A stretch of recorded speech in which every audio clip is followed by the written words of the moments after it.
the mayor wanted to convey and get across that, this partnership here with Talent ABQ, Innovate, Educate, New Mexico Department of Workforce Solutions, and CNM has made a big impact on our city and the workforce here in Albuquerque through this Skill Up Center. So to him, that just, the mayor is a former businessman, owned a construction company. So to him, constantly talking about how you get people to work, how you hire people. He hired a lot of people and encouraged them, don't just be a laborer, but go get other skills so you can do something else within our company. So to him, all of this is very important. These programs working on skill-based training, it certainly provides opportunities to individuals who otherwise might not have been considered. So to open up the 36 Skill Up Center within 2 years is amazing for Albuquerque.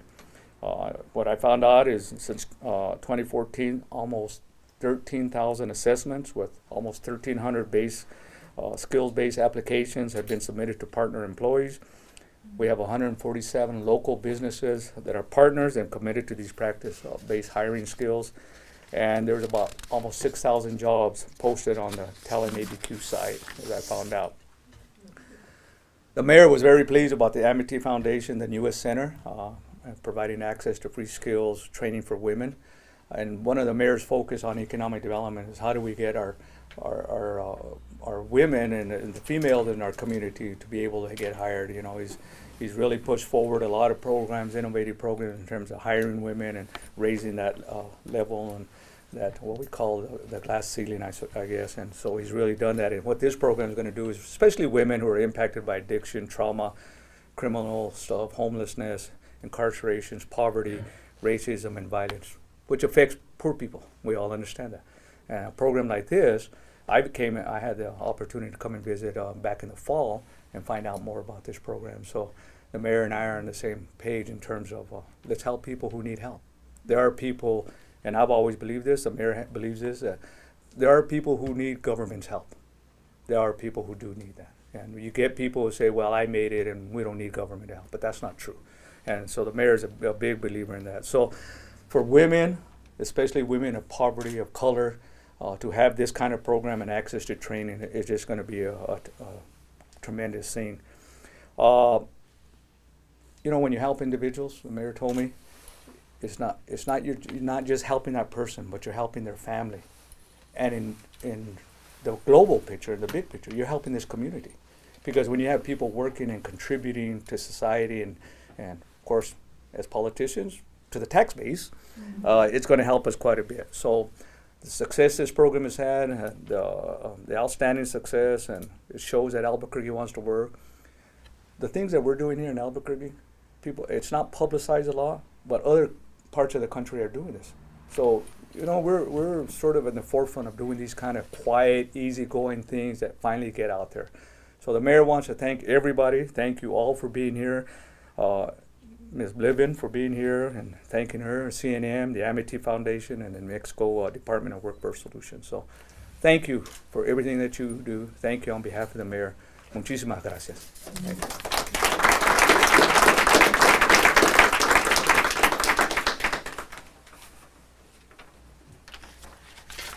Good morning, everyone. My name is Mary Stanton, and I've had an opportunity to meet most of you, and I hope to, after this event, I hope you have an opportunity to walk around and really experience our community here in downtown Albuquerque. As a teaching and therapeutic community, Amity Foundation believes in each person's unique potential to contribute, to learn, to grow, to achieve, and to live productive and fulfilling lives. It's our mission to reach out, as Mr. Armijo said, to those who are marginalized by addiction and trauma and poverty, domestic violence, homelessness, incarceration. Because whatever our story and whatever path we have been on that led us to this moment in time, we have learned so much and experienced so much and have so much to offer and so much to share. And oftentimes it's just having the environment to support those gifts and feeling valued. You'll notice as you walk around our community that the message that you should receive when you walk in here is that you are valued, that you are cared for, that we care enough about you to create this safe space in the sanctuary for healing to occur. As helping professionals, we have a responsibility to address the needs of our most vulnerable population and those that are hardest to reach. And that's what we do here at Amity Foundation. Women are able to come and access services, intensive outpatient treatment services, and support for their histories of addiction or incarceration, but also it's whole person education. So how do we heal in the physical, the emotional, the intellectual, and the spiritual realms? And as a whole person, receiving services here and being able to then fulfill that vision that we have and our dream for the lives that we were really intended to lead. The women that we serve here at Alma's are some of the most marginalized in our city. The majority are ethnic minority women. Most have been immersed in social environments that have not been supportive of growth or higher education, and stuck in patterns of multi-generational cycles of addiction and gang involvement and violence. 82% of the women, when they enroll for services here, do not have stable housing, and 63% are homeless or near homeless. So it's a very transient population. The miraculous thing, really, is that when you provide an opportunity for people to participate and grow and to be embraced by the community, our community here, and then the larger community of support that we all represent here today, you are able to help women to succeed. Among the women that we serve, 84% have children, and 60% have minor children in their custody. So you truly do help one woman and then change the vector not only for her life, but for the lives of all of her children. And that is really our intent here. When you provide services that really meet the needs of the women, and everything that we do when you walk into this community, it's not just about going to a counseling session or a group. You can participate in yoga or mindfulness or get acupuncture, nutrition and wellness, and you'll have an opportunity to sample some of our delicious, raw, vegan, handmade little delights that we have out here to really help people if you're on receiving SNAP benefits on a very limited budget, that you can eat healthy, that you can really embody wellness and health and healing in all areas of your life. And I think that when you create a safe environment like this, that women are more likely to access services such as this amazing center that we're opening today. And I really want to thank the mayor. Thank you, Jamay. This is a great opportunity because a lot of the women in our community would not necessarily go to the public library or go to other locations where you would have access to a skill-up center. But here, within the sanctuary of this environment, where they can ask the questions that they need, where they can really, even if they don't know how to use a mouse or turn on a computer, that they can start wherever they are and skill up to the point where they can take the work keys assessment, where they can access jobs and write resumes and do skill development so that they not only get a minimum wage job, flipping burgers, but they can really be on track for a career where they can lead productive and fulfilling lives. And I think that true healing and transformation occurs when the treatment goals that we have as a provider extend beyond recovery. They extend to changing lifestyles, to changing lives, to developing new patterns of behavior so that we can be responsible parents, so that we can change the lives of our children and break the multi-generational cycle that many of those who come to us have been trapped in for their lives. Thank you.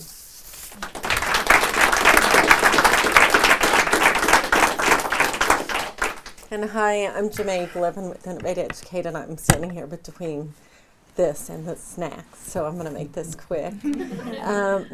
I loved Amity when I walked in, and I've been working with Mike Stanton for a long time on students skilling up, and when this opportunity came up, it was just so exciting to see the environment that Mary's provided with her amazing team, and to be able to provide career services and job opportunities here through Talent Albuquerque that the mayor has been so great with. I do agree with Mr. Armijo that this is a national model. Cities across the country are looking at this model, this being the 36th site that is open to the public to look at what skills you need, to be able to look at the 6,000 jobs that are across the city and understand what that means from a training and skill perspective. We'll continue to support this site to try to get you with employers, look at different opportunities, and that's our commitment as part of Talent Albuquerque. So thank you. It's wonderful to be here, and thank you to the mayor for allowing us to do this work. Thank you. Well, this is a wonderful. This is just a continuation of the fantastic effort and work that Mary and the team here at Almus have done for women. And I'm very proud of that. I had knee surgery about a month and a half ago, and this is my very first trip. And I said, I gotta go, gotta be here. Amity has been really involved in providing services in New Mexico for 30 years. So, and for the last 15 years, we've been very fortunate to have continued federal support to provide these services at no cost to New Mexico. But we are kind of facing an existential threat at this point. There's no guarantee that our federal funding will last beyond October of this year. And so I asked Michael, who is formerly a board member and chairs our auxiliary board here in New Mexico, to spend some of his very precious time to help us do what really has to be done, which is to get state, local, county, city funding to continue this absolutely critical work. So I was talking last night over dinner, and I said, I think we've proved over the last 30 years that we love New Mexico. I now want New Mexico to love us back with some continued financial support. I think, as Janae said, what we're doing here is really a model. We have a crisis in this country. You can see it in the papers every day, of poor people, people of color, people who have been subjected to the injustice system, and once they have been convicted of a felony, they are facing lifelong discrimination. We also know from around the world, whether it's Mohannes Yunus or whether it is other innovative leaders, when you want to change a culture, when you want to change a society, start with the women. Start with the women to break the cycle. Start with the women because they are the cultures, they are the carriers of culture. And so I'm very, very proud of what we've done here. And I'm asking anybody who hears this, please help us continue this work in New Mexico. It's really important. And I want to come here 10 years from now and see that we're continuing a whole nother group of women. And these women in our communities, not just survivors, but innovators, productive, and their children. One of the wonderful things, in the 80s, we had a young woman, about 18, 19 years old, 2 kids, lost them both. And she came to Amity. We taught her how to be a good parent, not just to deal with the substance abuse and trauma that she'd experienced, how to be a parent, because she'd never had parents. Now she works in the mayor's office in Tucson. She is a community activist, And not only her children are okay, her grandchildren. When we change the vector of a woman's life, we change the vector of generations. And that's what we're doing here. And there isn't any work that's more important and that needs more support. Thanks.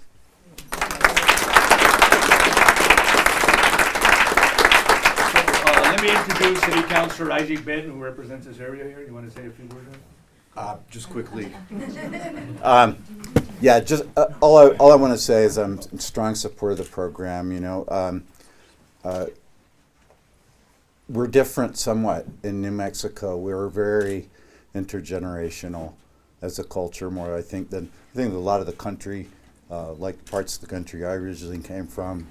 The family, the local support culture has kind of been disintegrated by the American mobility dynamic. But I think here we're very different, and I think this program is particularly valuable given that special consideration of our difference as a culture in New Mexico. So thanks and congratulations, and keep up the good work, and we're behind you. Thank you, Councilor.